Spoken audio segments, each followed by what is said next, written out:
Samuel Foster had learned many things during his years as a diplomat, but the most important lesson was simple. Never underestimate how strange a day could become when it started on another planet. The transport shuttle descended slowly through the pale atmosphere of Lumina Prime, its hull glowing faintly as the planet's crystalline particles scattered light across the sky. Outside the window, the world shimmered like a field of diamonds, stretching beyond the horizon. Mountains of transparent crystal rose from the ground like frozen waves, catching the sunlight and bending it into endless ribbons of color. Samuel leaned slightly toward the window, studying the landscape with quiet fascination. Even after years of traveling between alien systems, some places still had the power to make him feel like a wide-eyed tourist again. "Beautiful, isn't it?" the pilot said over the cabin speaker. Samuel nodded even though the pilot could not see him. "It's like someone dropped a chandelier the size of a continent." "That's actually not the worst description I've heard," the pilot replied.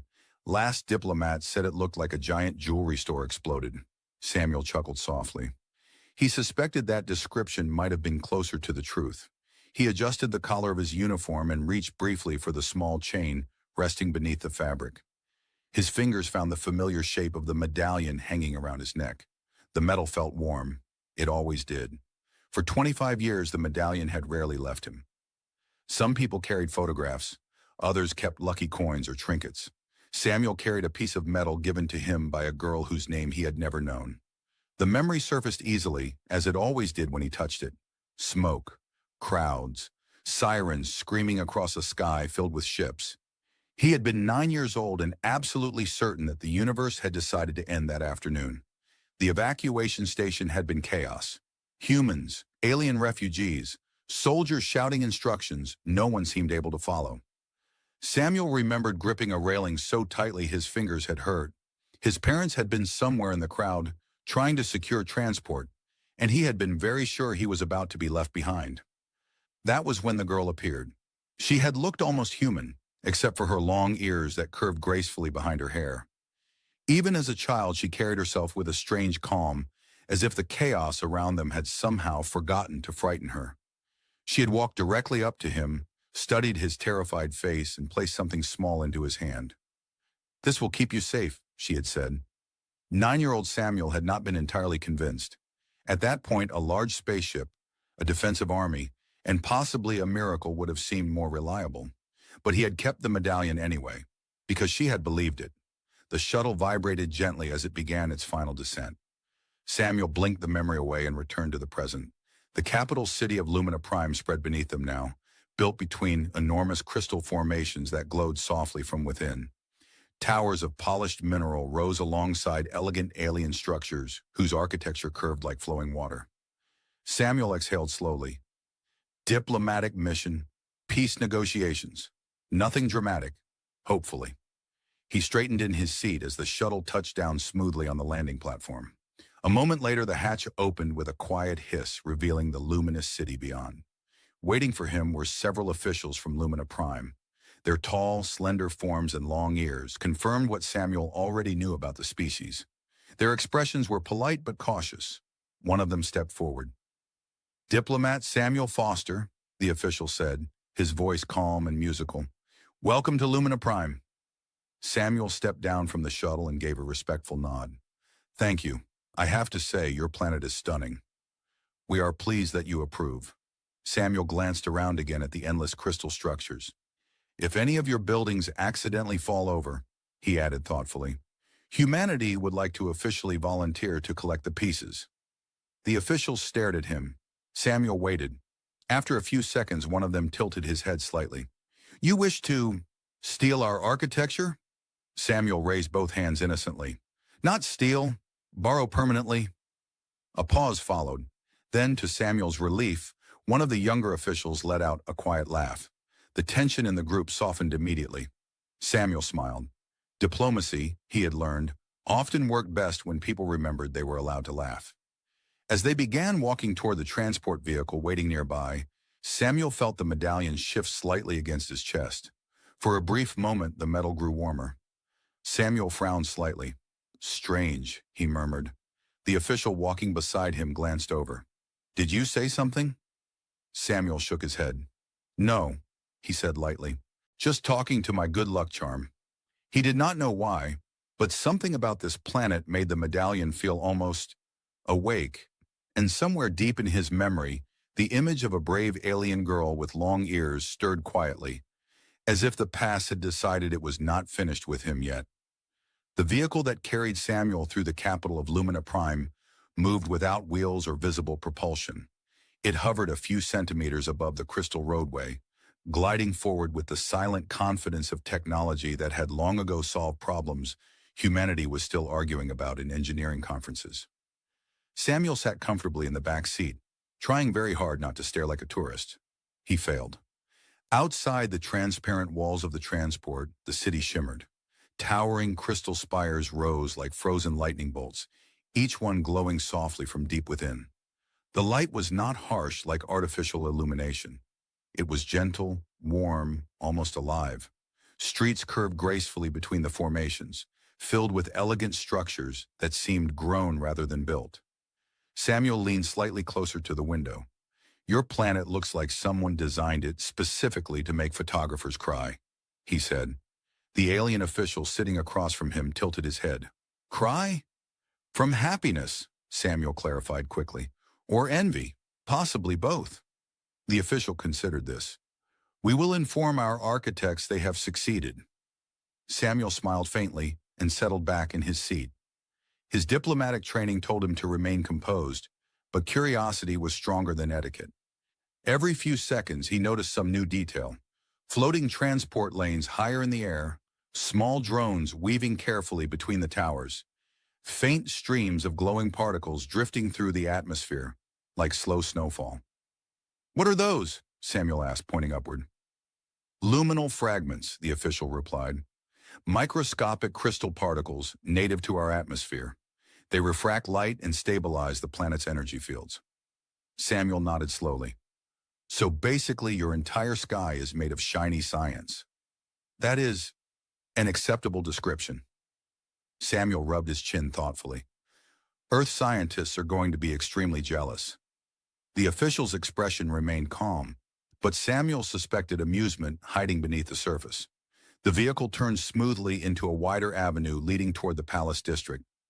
Here the crystal formations grew even larger, some rising hundreds of meters into the sky.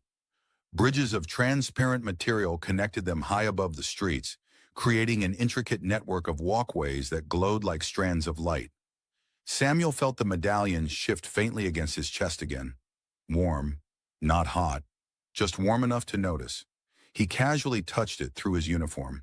Still there, still the same, still the small, unremarkable piece of metal he had carried since childhood.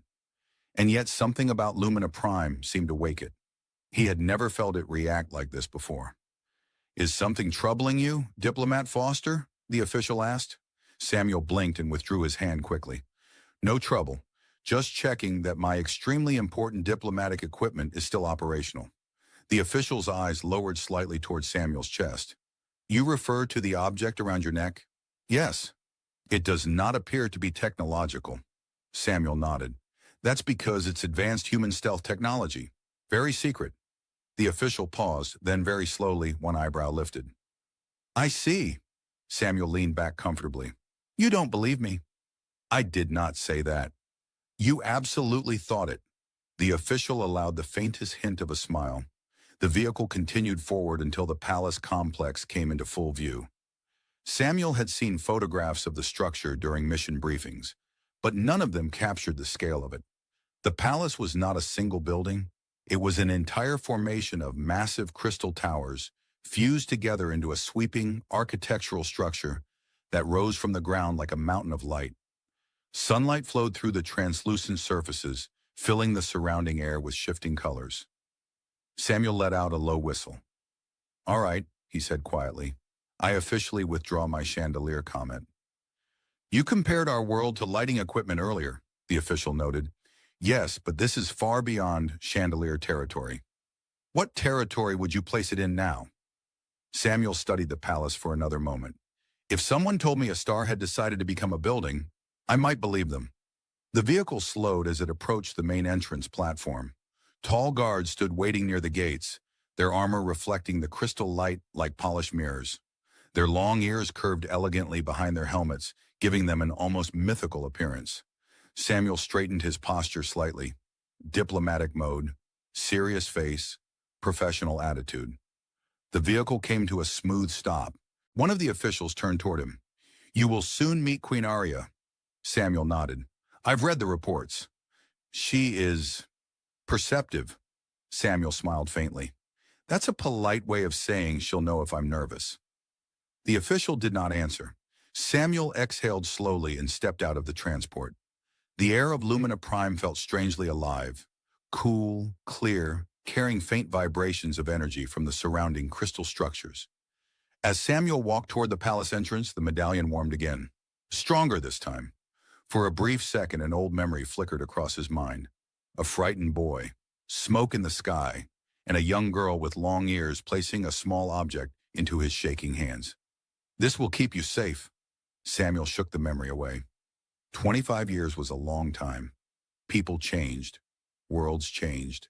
Children grew into strangers.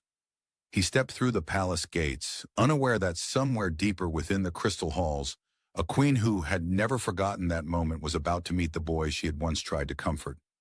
Samuel followed the palace officials through a corridor that seemed less like a hallway and more like the inside of a living crystal. The walls were transparent in some places and softly glowing in others, and thin streams of light traveled slowly through the structure like veins carrying energy. He tilted his head slightly as one of the streams passed above him. "Is the building thinking?" he asked. The official walking beside him looked mildly confused. "Thinking? Yes, those lights look suspiciously like brain activity." "The palace is an energy-responsive structure," the official explained. "The crystal lattice distributes power, stabilizes temperature, amplifies communication signals, and reacts to emotional fluctuations within the building." Samuel blinked. "So if I panic right now, the walls will know?" "Correct." Samuel looked around thoughtfully. "Good to know. I will panic responsibly." They continued walking. The corridor opened into a vast chamber whose ceiling rose so high that it almost disappeared into a pale glow far above. Suspended crystal platforms floated slowly through the space, moving along invisible magnetic channels. Samuel stopped for a moment and stared upward. "Please tell me those platforms are elevators." "They are." "Excellent. I was worried they were decorative and we'd have to climb." The official gestured politely toward one of the floating platforms drifting toward them. It lowered smoothly until it hovered just above the floor. Samuel stepped onto it cautiously. The platform rose immediately. He grabbed the railing. "Oh, good," he said calmly. "It moves when you step on it." "Yes. That would have been nice to know beforehand." The official gave him a polite nod. "You stepped on it before asking." Samuel considered this. "That is a fair point." The platform ascended through the open chamber. Below them, palace staff moved across the floor in quiet efficiency. Above them, narrow bridges connected crystal towers that formed the intersections of the royal complex. Samuel watched everything carefully, absorbing the details. This was not just architecture. It was technology grown into structure. Crystal networks conducted energy the way circuitry conducted electricity. Light signals traveled through transparent corridors within the material, forming a communication grid built directly into the palace itself. Human engineers would lose their minds if they saw this place. "Your civilization has been working with crystal energy for a long time," Samuel said. "Several thousand years." Samuel nodded slowly. "Humanity has only been experimenting with similar systems for about a century." The official looked thoughtful. "You have progressed rapidly." "Yes," Samuel said, "mostly because humans tend to invent things accidentally." "Accidentally?" "We try to build a toaster and somehow create a particle accelerator." The official paused. "That seems inefficient." "It is extremely inefficient," Samuel agreed, "but occasionally something impressive happens." The platform stopped gently beside a wide balcony that overlooked the inner palace gardens. Samuel stepped off and immediately noticed the silence.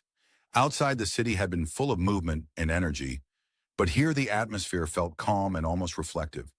The gardens were arranged around pools of liquid crystal that glowed softly beneath the surface, casting rippling light across the surrounding plants.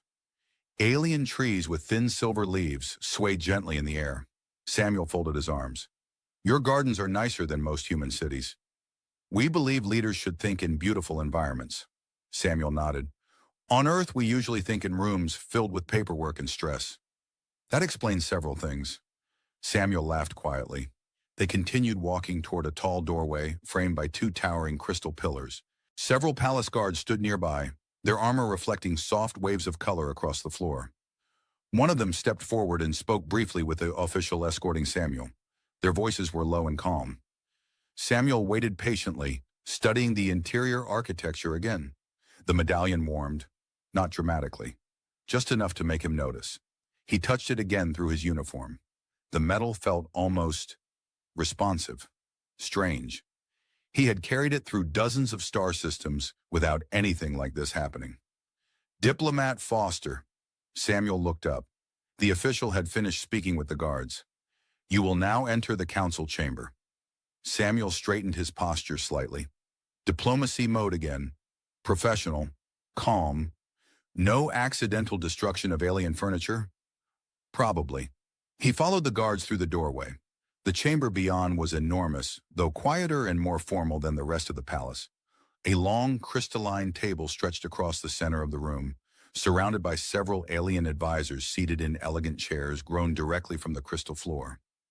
At the far end stood a raised platform. Samuel's footsteps slowed slightly as he entered. A figure stood there. She had long ears that curved gracefully behind her hair, and her posture carried an effortless authority that filled the room without a single word spoken. Queen Arya. Samuel had seen her image in briefings, but the recordings had not captured the quiet intensity of her presence. Her eyes settled on him immediately. For a moment, the entire room felt very still. Samuel bowed respectfully. Your Majesty.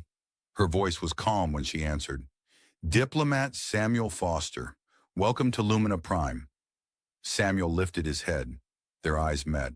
Something flickered across the Queen's expression. Something small and almost impossible to identify. Curiosity, recognition, or perhaps just the careful observation of a ruler meeting a stranger. Samuel smiled politely. I must say, he added, glancing around the chamber, this is the nicest meeting room I've ever been nervous in. For a moment, the advisors looked uncertain. Then very faintly, the corner of the Queen's mouth lifted, and somewhere beneath Samuel's uniform, the small medallion warmed again. Samuel remained standing for a moment after the Queen's greeting, long enough to ensure he had not accidentally forgotten some complicated alien protocol. When no one shouted at him or activated a defensive laser grid, he took that as a good sign and walked toward the long crystal table. The advisors watched him carefully as he approached. Diplomats were often studied the way scientists studied unusual animals. Samuel was used to it. He took his seat opposite Queen Arya and rested his hands lightly on the table. The surface beneath his fingers was perfectly smooth and faintly warm, as though the crystal carried a quiet internal energy. Queen Arya studied him with calm attention. Your journey was comfortable, Diplomat Foster? Samuel nodded. Very comfortable. Your pilot did an excellent job. I didn't spill my tea even once. You brought tea on the descent shuttle? Samuel blinked. No, but if I had, it would have been safe. One of the advisors looked confused. Queen Arya tilted her head slightly. Humans measure travel safety by the survival of beverages? Among other things, Samuel said seriously, it's a highly scientific method. The room remained quiet for a moment.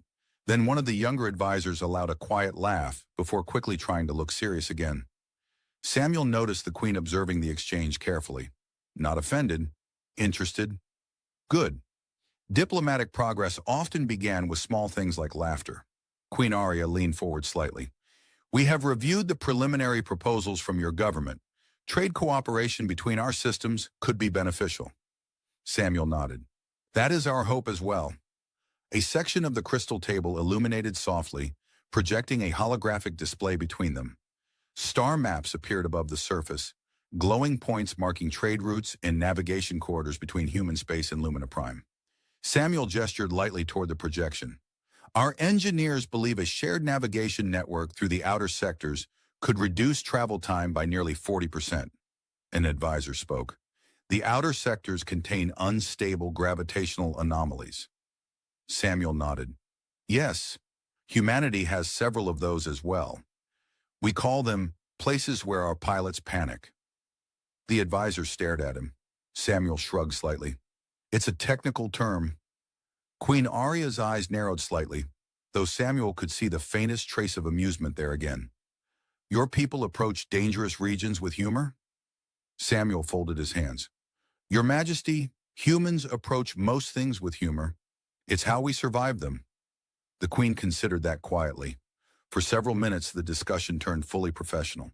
Navigation corridors, defense cooperation, energy exchange technologies. Samuel answered questions calmly, occasionally making notes on the small data tablet resting beside him. Yet throughout the conversation, he felt something unusual. The medallion against his chest had not cooled. If anything, it seemed warmer than before. At first, he tried to ignore it. Then it became impossible to ignore. It wasn't hot enough to hurt, just present, as if reacting to something for a moment. To your neck, she said for a moment. To your neck, she said quietly. Samuel paused. Yes? You have touched that object several times since entering the chamber. Samuel blinked once. Diplomatic instincts suggested honesty was safer than inventing mysterious lies about stealth technology again. He pulled the chain gently free from beneath his uniform. The small medallion emerged into the light. It was simple, a small piece of metal with faint engraved patterns along its surface. Age had softened some of the edges, but the symbol carved at its center remained visible. Samuel held it lightly between his fingers. Good luck, charm, he said. One of the advisors leaned slightly closer to observe it. Primitive construction, the advisor murmured. Samuel nodded. Oh, absolutely. It's extremely low-tech. Queen Arya's gaze had not moved from the medallion. Where did you obtain it? Samuel leaned back slightly in his chair. That's actually a long story. We have time. Samuel smiled faintly. That sentence usually makes diplomats nervous. The Queen remained silent. Samuel exhaled slowly. I received it during an evacuation, he said. The advisors exchanged brief glances. 25 years ago, Samuel continued, a frontier colony was under attack. Lots of smoke, lots of confusion. I was 9 years old and convinced the universe had decided I was having a very bad day. One advisor frowned slightly. You were present in a war zone? Yes, Samuel said calmly. I do not recommend the experience. He turned the medallion slowly in his fingers. There was a girl there, not human, long ears. He gestured lightly beside his head. Looked about my age. Queen Arya had gone completely still. Samuel did not notice. She saw that I was about to panic, he continued. So she gave me this. He held up the medallion. Samuel smiled slightly. She told me it would keep me safe. The advisors remained silent. Samuel shrugged. I didn't entirely believe her at the time, he admitted, but I kept it anyway. Queen Arya's voice came quietly. You survived. Samuel nodded. I did. He looked down briefly at the small piece of metal. And for some reason, I never stopped wearing it. For several seconds, no one spoke. Samuel finally glanced up. That was when he noticed the Queen's expression. Not diplomatic, not calm, something else entirely. And the medallion in his hand suddenly felt warmer than it ever had before. Samuel noticed the silence before he fully understood it. Moments earlier, the council chamber had been filled with quiet discussion, holographic projections, and the soft hum of crystal energy flowing through the walls. Now the room felt frozen. Every advisor had stopped moving, and Queen Arya was staring at the medallion in Samuel's hand as though it had suddenly become the most important object in the universe. Samuel slowly lowered his hand a few centimeters. Your Majesty? He asked carefully. She did not answer immediately. Her eyes remained fixed on the small metal disc. The soft light from the crystal walls reflected faintly across its surface, illuminating the simple engraved symbol at its center. Samuel followed her gaze. Yes, he said slowly. That's usually how people react when they realize my jewelry budget peaked when I was 9. Still no answer. Instead, the Queen rose slowly from her seat. That alone caused several advisors to glance at each other. Royal meetings did not normally involve spontaneous standing. Samuel sat very still. Queen Arya stepped down from the raised platform and approached the table. Each step was calm, measured, but there was something different in her expression now, something fragile beneath the composure of a ruler. Samuel swallowed. "Well," he said lightly, "this is either very good diplomacy or I accidentally brought an illegal artifact." She stopped only a few steps away from him. Her voice, when it came, was softer than before. "May I see it?" Samuel blinked. "The medallion?" "Yes." He hesitated only briefly before sliding it gently across the table toward her. The chain made a soft metallic sound against the crystal surface. Queen Arya reached out slowly and lifted the medallion into her hand. For a long moment she said nothing. Her fingers traced the engraved symbol with careful familiarity. Samuel watched her expression shift. First disbelief, then recognition, then something deeper. The first tear fell before anyone in the room realized what was happening. It landed quietly on the crystal floor. The advisors froze. Samuel blinked in complete confusion. "Oh," he said automatically, "that usually doesn't happen." Queen Arya closed her eyes briefly as another tear slipped down her cheek. Samuel leaned slightly forward. "Your Majesty, are you all right?" Her voice trembled when she finally spoke. "You kept it." Samuel frowned slightly. "Well, yes." She opened her eyes again and looked directly at him. For a moment Samuel saw not the queen of an entire world, but someone searching desperately through decades of memory. "You were afraid," she said quietly. Samuel tilted his head. "That narrows it down." "The evacuation station," she continued. "Smoke everywhere. Ships leaving too quickly." Samuel felt a faint chill move through him. "Yes," he said slowly. "You were holding the railing."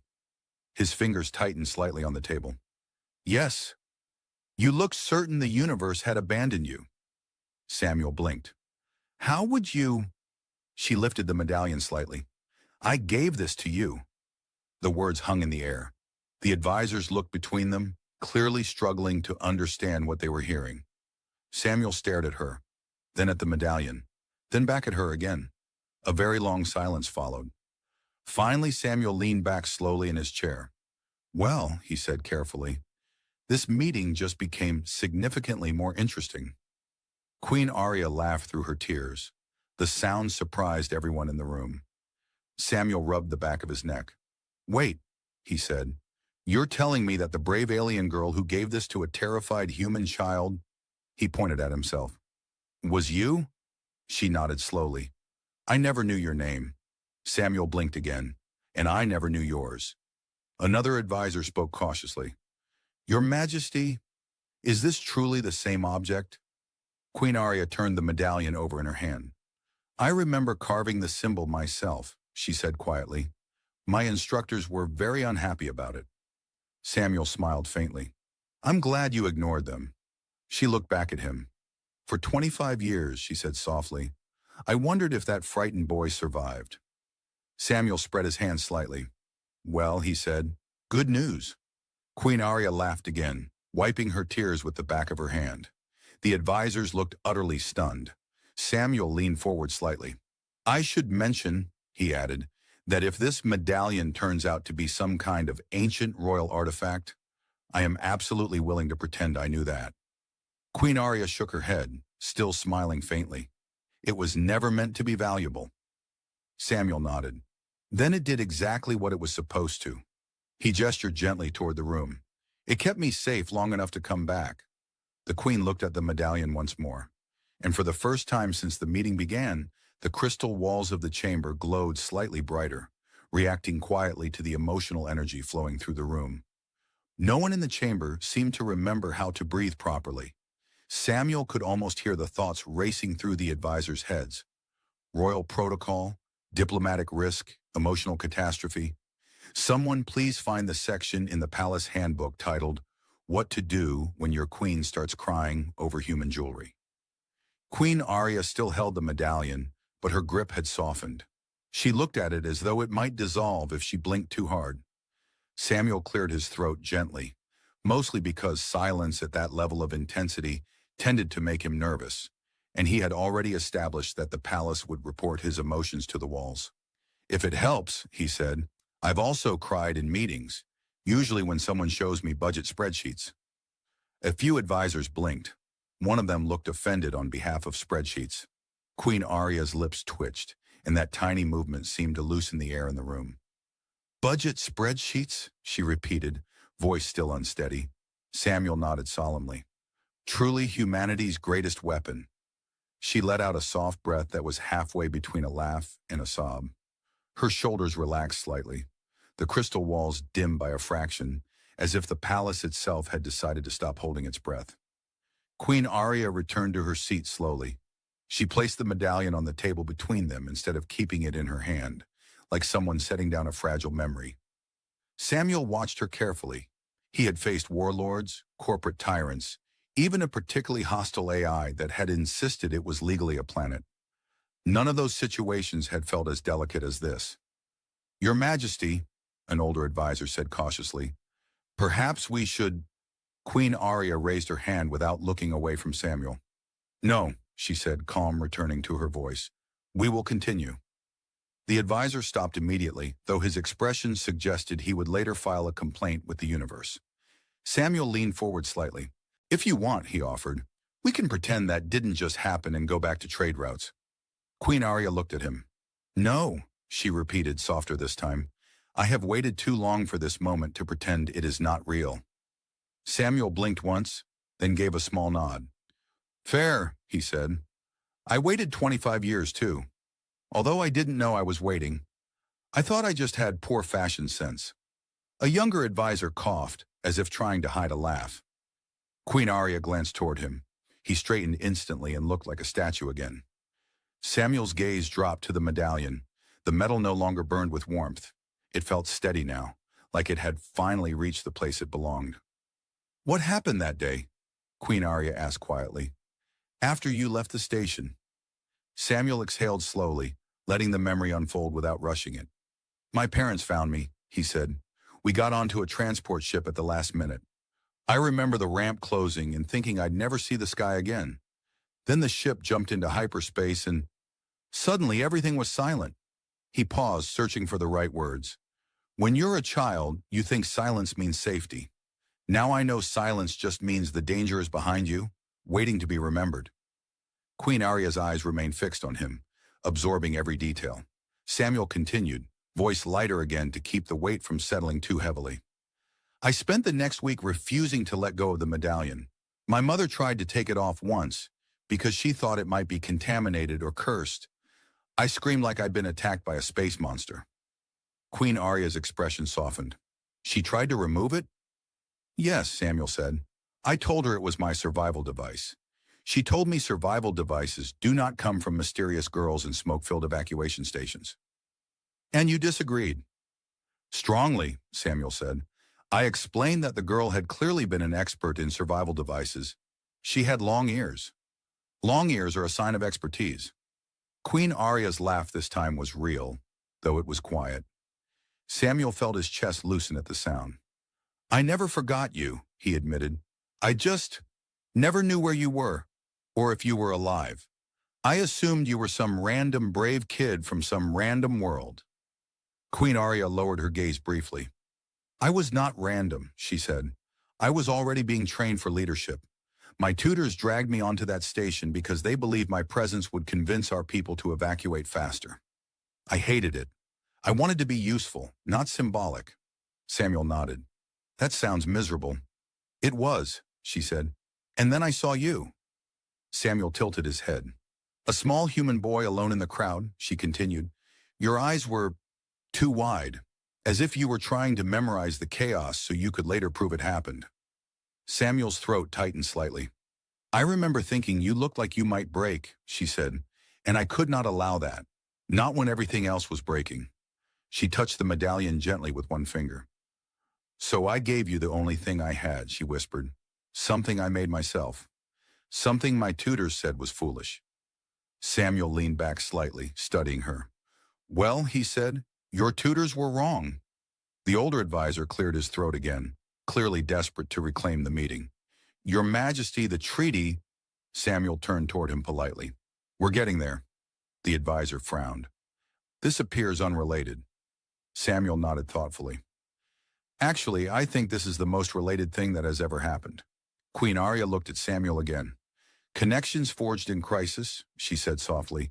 Do they survive peace? Samuel considered the question. Then he smiled, gentle and a little crooked. That depends, he said, on whether the Queen is willing to renegotiate the terms of my childhood survival device contract. Queen Arya raised an eyebrow.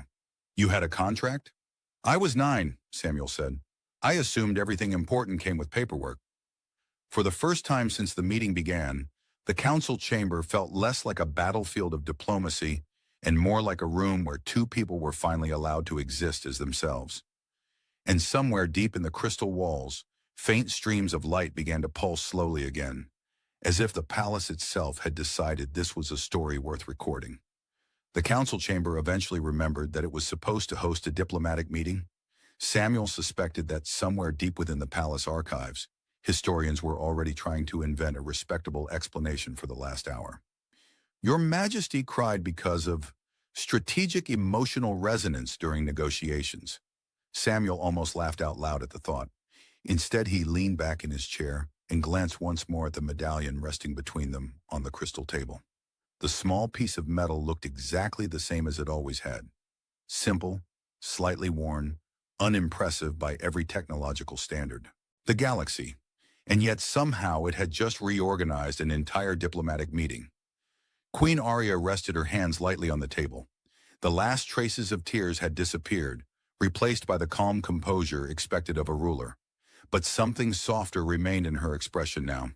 The distance between queen and diplomat had changed. Not vanished, but changed. One of the senior advisors cleared his throat carefully. Your Majesty, he said, choosing his words like someone walking across a fragile bridge. The trade agreements? Samuel raised a finger. Ah, yes, the extremely important reason I traveled several star systems. Queen Arya allowed a faint smile. Yes, she said, we should address them. The holographic star map returned above the table, glowing softly as trade routes and energy networks reappeared between their worlds. Samuel leaned forward again, but this time the tension he had carried earlier was gone. Something inside him had shifted. 25 years ago, he had been a frightened boy gripping a railing while the universe collapsed around him. Now he sat across from the girl who had saved him, and somehow she had become a queen. Life was strange like that. Samuel gestured toward the map. Humanity can provide long-range navigation satellites for the outer corridors. Our newest models can stabilize hyperspace routes through gravitational anomalies. One advisor looked skeptical. Your technology can stabilize anomalies? Samuel shrugged lightly. Stabilize is a strong word. Let's say it convinces the anomalies to behave politely. Queen Arya tilted her head. You negotiate with space-time? Samuel spread his hands. I'm a diplomat. I negotiate with everything. A quiet ripple of amusement passed through the advisors. The tension that had dominated the chamber earlier was gone now, replaced by something more collaborative. They continued discussing trade, energy exchange, scientific cooperation. Crystal energy systems from Lumina Prime would be shared with human researchers. In return, humanity would open several of its outer exploration routes to Lumina Prime's fleets. A partnership, not just a treaty. Hours passed quietly. Eventually, the holographic map dimmed, signaling the end of the formal negotiations. One of the advisors leaned back slightly. The agreement appears mutually beneficial. Samuel nodded, which is the diplomatic way of saying everyone is happy. Queen Arya looked toward the medallion again. Samuel followed her gaze. For a moment, neither of them spoke. Finally, Samuel picked it up and slipped the chain back around his neck. Well, he said thoughtfully, I suppose my survival device worked. Queen Arya's eyes softened. It was never meant to be powerful. Samuel shook his head gently. That's the thing about small acts, he said. You never know how far they travel. The advisors quietly gathered their data tablets and began leaving the chamber, sensing that the formal meeting had ended. Soon only Samuel and Queen Arya remained. She stood slowly. Walk with me, she said. Samuel rose as well. They stepped out onto a high balcony overlooking the crystal plains of Lumina Prime. The sun had begun to lower across the horizon, and the entire landscape glowed with shifting waves of gold and blue light. For several minutes, they simply stood there. Samuel rested his arms lightly on the railing. "Beautiful planet," he said. "It is home." Samuel nodded. "I used to wonder what happened to that girl," he admitted quietly. "The one who gave me the medallion." Queen Arya looked toward the distant horizon. "I wondered about the boy, too." Samuel smiled slightly. "Well, good news. He survived." She looked at him. "Yes," she said softly. "He did." Samuel tapped the medallion lightly. "You know, when you gave this to me, I thought it was magic." Queen Arya raised an eyebrow. "And now?" Samuel shrugged. "Now I think it might actually be something stronger." "Stronger than magic?" "Kindness," Samuel said. The word lingered in the quiet air between them. Queen Arya studied him for a moment, then laughed softly. "You became a diplomat." Samuel sighed dramatically. "Yes, terrible career choice for someone who just wants quiet days. You negotiated peace between two civilizations today." Samuel pointed gently toward the medallion. "I had help." The wind moved softly across the balcony, carrying faint streams of glowing crystal particles through the air. Queen Arya rested her hands on the railing beside him. "For 25 years," she said quietly, "I wondered if that small moment mattered." Samuel looked out across the shining plains of Lumina Prime. "It mattered," he said. He turned toward her. "More than you knew." For the first time since they had reunited, Queen Arya looked completely at peace. Below them, the lights of the Crystal City slowly awakened as evening settled across the planet. Two lives that had briefly touched during chaos had found each other again across the vast distance of time and space. And somewhere beneath Samuel's uniform, the small medallion rested quietly against his chest. Its work, at last, was complete.